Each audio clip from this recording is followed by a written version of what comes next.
Salut tout le monde, alors je vous présente le fameux formulaire de déclaration de marquage que vous allez devoir compléter pour enregistrer vos animaux sur le site de l'IFAP. Il correspond au CERFA 15 969 étoile 01. Ce formulaire est composé principalement de 3 cadres qui devront être complétés. Donc le signalement de l'animal avec le nom scientifique, le sexe, l'origine, s'il a été prélevé dans la nature ou s'il est né en captivité, la date de naissance, la date d'acquisition qui correspondra à la date indiquée sur le certificat de cession. Dans le deuxième cadre, vous avez l'identification du propriétaire, donc là vous indiquez votre identité et vos coordonnées. Au verso du papier, vous indiquez que vous êtes d'accord avec ce que vous venez d'écrire, fait A, signature et date. Le troisième cadre s'intéresse à l'acte de marquage en lui-même. Donc du numéro d'identification, je suppose que ça correspond au numéro de la puce, ça ne nous concerne pas dans notre cas. Vous allez cocher autre, vous me précisez que c'est une identification photographique et vous pouvez même ajouter CF, certificat vétérinaire en annexe qui indique qu'une grenouille de 20 mm ne peut pas recevoir de puce. Voilà, le reste ne nous concerne pas non plus et vous réindiquez une seconde fois votre identité et vos coordonnées. Parce que c'est nous-mêmes qui avons procédé au marquage photographique. Voilà, vous précisez autre éleveur de l'animal ou propriétaire de l'animal.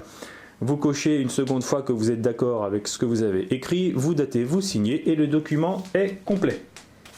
Pour prendre l'animal en photo, donc dans des conditions que je juge personnellement optimales, j'utilise un petit coffret qui émet de la lumière. Je pose la boîte de pétri dans laquelle se trouve l'animal sur une feuille de papier millimétré. Comme ça permet de réaliser facilement une échelle après lorsqu'on traitera les images. Voilà, si on a un bon appareil photo avec un objectif macro, c'est l'idéal. Comme ça on peut prendre des petits animaux très facilement en photographie. Donc voilà, les photos sont prises. Donc l'IFAP exige une photographie de la face dorsale. De l'œil, donc ils précisent pas s'ils veulent l'œil droit ou l'œil gauche, donc moi en général je prends la grenouille sur une des faces, la face droite ou la face gauche, il faut bien voir l'œil, et la face ventrale, voilà, donc ces 3 photos là, je vais les mettre dans l'ordinateur. En général je travaille les photographies sur PowerPoint, j'insère une échelle et il faut aussi indiquer la date de prise de vue. Il faut essayer de mettre les 3 photos de la grenouille pour qu'elles apparaissent en ayant la même taille. Donc moi je me casse pas le trognon, voilà, pour les faces dorsales et ventrales je mesure carrément sur l'ordinateur, sur l'écran. Donc là j'ai 55, je m'arrange pour avoir 55 là, donc là on voit qu'elle est plus grosse. Comme ça me permet d'avoir une seule échelle pour les 3 photos, c'est quand même plus rapide. Pas que ça à faire de mettre une échelle pour les 3 photos, c'est ce que je faisais avant. Donc là on est pas mal. Là, c'est un peu plus chiant, bon, c'est un peu pifométrique. Là, par contre, on a le quadrillage, donc ça c'est pas mal. Donc pour 1 cm, j'ai 35 mm. Là, pour 1 cm, j'ai 33, donc c'est un peu grand. Je vais la réduire un chouïa. Et on va garder à peu près les proportions pour tout le monde. Donc est-ce que j'ai 33 là? On n'est pas dégueulasse du tout. Donc voilà, donc là, les 3 grenouilles sont plutôt pas mal, à la même échelle. Donc maintenant je vais réaliser l'échelle. Donc là c'est facile, j'ai mon quadrillage. Je sais qu'un gros carré ça fait 1 cm. Donc moi je vais mettre une échelle de 5 mm. 5 mm ça ferait à peu près 17 mm sur mon écran. Donc je réduis ma barre à 17 mm. Grosso modo, hop, on va la foutre ici. Voilà, ça c'est 5 mm. Donc évidemment, à côté, on écrit 5 mm. Hop, je vais centrer tout ça.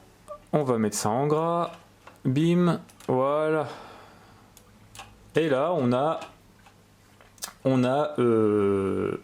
3 photographies qui sont plutôt pas mal finies.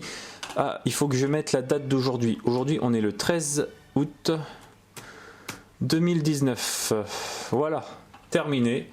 Maintenant, j'enregistre en format PDF, donc enregistrer sous PDF, photo de DOM, voilà, c'est très bien, publier. Et là, il m'enregistre les photographies sous un fichier PDF que j'insérerai dans le fichier qui ira sur la plateforme de l'IFAP. Maintenant, on va réaliser un seul PDF qui va regrouper 4 documents, la déclaration de marquage, les photographies. Et moi j'ajoute également deux autres documents qui ne sont absolument pas demandés par la plateforme, mais que j'estime qui sont importants pour faire partie de la fiche d'identité de l'animal. C'est le certificat de cession et le certificat vétérinaire qui explique que l'animal ne peut pas être pucé. Bon, les deux derniers documents ne sont absolument pas obligatoires, mais ce sont des documents que vous devrez avoir chez vous en cas de contrôle.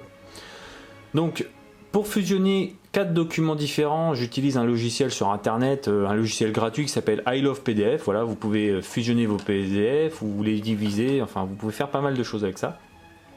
Donc j'ai déjà téléchargé le certificat de cession de DOM. Là, je vais télécharger les photos qu'on vient de faire. Hop, j'insère les photographies. Il me faut le certificat vétérinaire qui se trouve où? Qui se trouve ici, le certificat vétérinaire. Et évidemment, il me faut également la déclaration de marquage.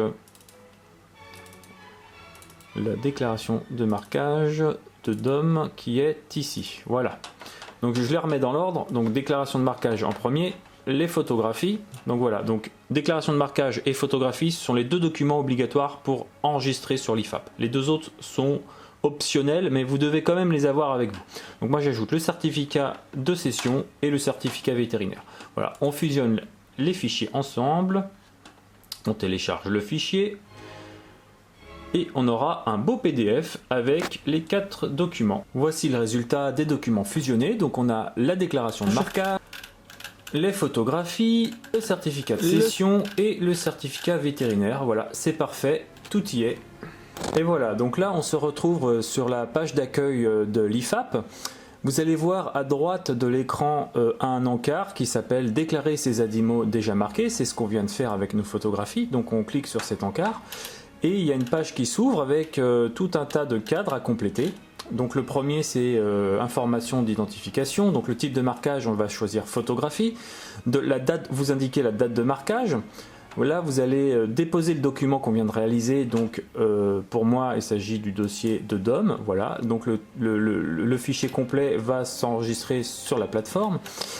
Information de l'identificateur, donc ici évidemment c'est nous-mêmes en tant que propriétaire de l'animal, c'est à nous de prendre les photographies, donc on complète avec notre identité et nos coordonnées. Ensuite on a l'information de l'animal, donc on va consulter la taxonomie. Donc dans notre cas ce sera un amphibien, un anour de la famille des Dendrobatidés. Et il s'agit de Dendrobates imitator. Donc ici c'est l'ancienne taxonomie, hein, Dendrobat imitator. Jamais entendu parler de ça. Donc ce serait bien qu'il la remette à jour. Voilà. Donc je préfère ajouter la vraie taxonomie. Donc Ranitomeya imitator. J'ajoute le morphe Chazuta. Voilà. Signe particulier, numéro CITES, etc. Vous complétez tout ce que vous pouvez. À droite de l'écran, information du propriétaire. Donc là encore, c'est la même identité et les mêmes coordonnées que pour l'information de celui qui a procédé au marquage, puisque c'est la même personne dans notre cas. Donc vous complétez tout ça. N'oubliez pas l'adresse mail qui est très importante, parce que c'est sur votre mail que vous allez recevoir votre code et votre mot de passe pour accéder ensuite au certificat d'enregistrement. Ici, vous allez déposer votre pièce d'identité. Et enfin, vous pouvez compléter encore avec d'autres informations sur l'animal, le nom de l'animal, le sexe, l'âge, etc. Donc moi j'ai la date de naissance, ça me permettra d'avoir son âge, l'origine de naissance, donc né en captivité, etc., etc. Donc vous cochez que vous êtes d'accord avec ce que vous avez écrit, et ensuite vous avez deux possibilités. Soit vous avez qu'un animal enregistré, donc vous faites enregistrer payer. Donc pour un animal à la date d'aujourd'hui, ça vous coûtera, il me semble, 6,72 €, toutes taxes comprises. Mais c'est plus intéressant si vous avez au moins 10 animaux, parce qu'à partir de 10 animaux, ça revient, si ma mémoire est bonne, à 4,56 € par animal. Donc voilà, donc si vous avez plusieurs animaux, enfin en tout cas au moins 10, je vous conseille d'ajouter un animal jusqu'à en avoir au moins 10, vous paierez beaucoup moins cher. Voilà, ensuite c'est terminé, vous allez recevoir dans les 2-3 jours un mail qui vous permettra d'accéder à la fiche de votre animal et de télécharger le certificat d'enregistrement. Moi je vous conseille de l'imprimer et de le mettre avec tous les autres documents qui concernent votre bête. Et voilà, j'espère que la vidéo vous a plu et que ça vous aidera dans votre démarche pour l'enregistrement de vos petits animaux. À bientôt!